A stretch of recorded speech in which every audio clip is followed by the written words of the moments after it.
Assalamualaikum warahmatullahi wabarakatuh. Perkenalkan, nama saya Dinda. Nama saya ingin mempresentasikan apa itu tentang siklus produksi. Siklus produksi merupakan serangkaian aktivitas bisnis yang sedang berlangsung serta operasi pemrosesan informasi yang terhubung dengan pembuatan produksi. Tujuan dari siklus produksi merupakan untuk mengesahkan inventaris benda dalam proses serta aset tetap, mencatat siklus produksi yang efisien serta legal, mencatat siklus produksi secara akurat serta secara efektif dan efisien, melakukan tiap siklus produksi. Romey serta Steinberg 2012. Dalam siklus manufaktur, keberadaan sistem data akuntansi cukup penting. Dengan pertolongan sistem informasi akuntansi, membantu menciptakan informasi bayaran yang akurat serta jam kerja yang jelas sebagai input yang digunakan oleh pengambilan keputusan ketika merancang produk atau jasa yang hendak diproduksi. Data ini umumnya menjelaskan benda yang hendak dibuat, berapa biaya produksi, serta bagaimana merancang penyerapan serta distribusi sumber daya yang dibutuhkan. Bagaimana Anda merancang dan mengelola pengeluaran produksi, serta bagaimana Anda mengukur kinerja produktivitas yang dihasilkan sangat penting. Nah, terus di sini tujuan siklus produksi. Tujuan siklus produksi merupakan membenarkan bahwa penciptaan serta pembelian seluruh aset tetap distribusi dengan benar, persediaan serta aset dalam proses aman, seluruh produksi yang efektif serta efisien, seluruh catatan transaksi siklus produksi tepat buat memelihara catatan yang tepat serta secara efisien menghindari penipuan, kehilangan, dan kegiatan siklus produksi. Aktivitas siklus produksi itu ada 4. Yang pertama, desain produk. Yang kedua, perencanaan dan penjadwalan. Yang ketiga, operasi produksi. Dan yang keempat, akuntansi biaya. Presentasi saya akan dilanjutkan oleh rekan saya. Perkenalkan, nama saya Nurul Sanjaya. Sini saya akan melanjutkan presentasi.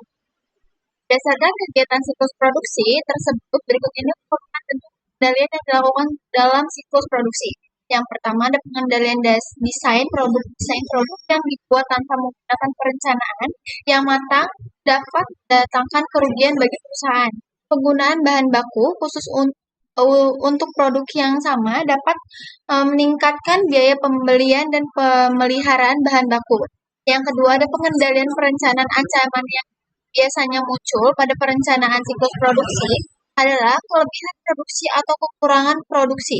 Kelebihan produksi dapat berakibat pada tingginya biaya penyimpanan. Yang ketiga ada pengendalian operasi produksi. Yang keempat ada pengendalian akuntansi biaya. Selanjutnya ada 4 jenis biaya, yaitu bahan baku ketika produksi dimulai, pengeluaran permintaan bahan baku memicu debit barang dalam proses bahan baku yang dikirim ke bagian produksi. Yang kedua ada tenaga kerja langsung. Kartu kerja adalah sebuah dokumen kerja yang digunakan untuk mengumpulkan data mengenai aktivitas kerja. Dokumen ini mencatat jumlah waktu yang digunakan seseorang bekerja. Untuk setiap tugas pekerja tertentu, para pekerja memasukkan data ini dengan menggunakan terminal online di setiap bengkel kerja pabrik. Yang ketiga ada mesin dan peralatan. Ketika perusahaan mengimplementasikan CIM untuk mengotomatisasi proses produksi. Proporsi yang lebih besar dari biaya produksi berkaitan dengan mesin dan peralatan yang digunakan untuk membuat produksi tersebut. Yang terakhir ada overhead pabrik. Semua biaya produksi yang dapat secara ekonomis layak untuk ditelusuri secara langsung ke pekerja atas proses tertentu. Sekian, terima kasih. Wassalamualaikum warahmatullahi wabarakatuh. Halo, selamat siang. Perkenalkan, nama saya Serina Francisca Yasinta. Di sini kami akan menjelaskan tentang siklus produksi dan saya akan menjelaskan tentang bagian flowchart siklus produksi.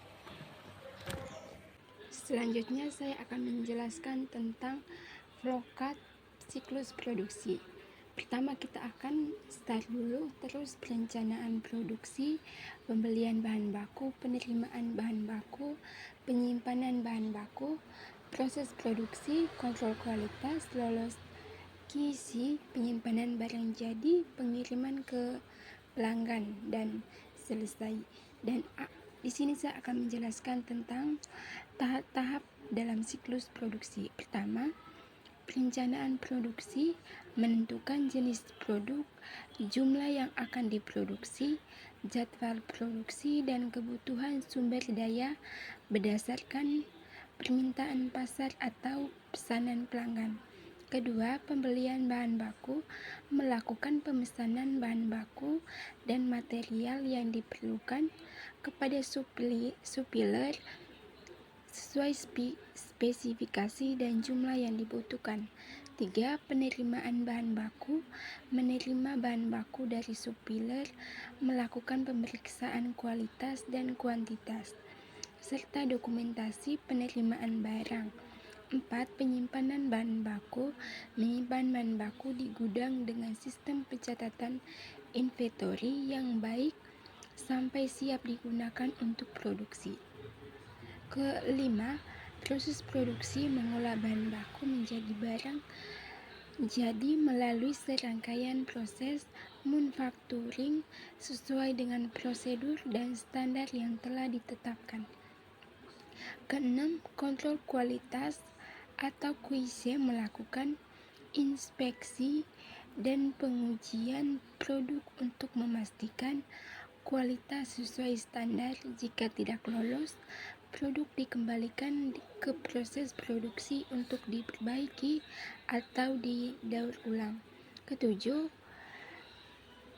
penyimpanan barang jadi, produk yang lolos QC disimpan di gudang barang jadi, siap untuk dikirim ke pelanggan. Demikian presentasi dari kami. Sekian dan terima kasih.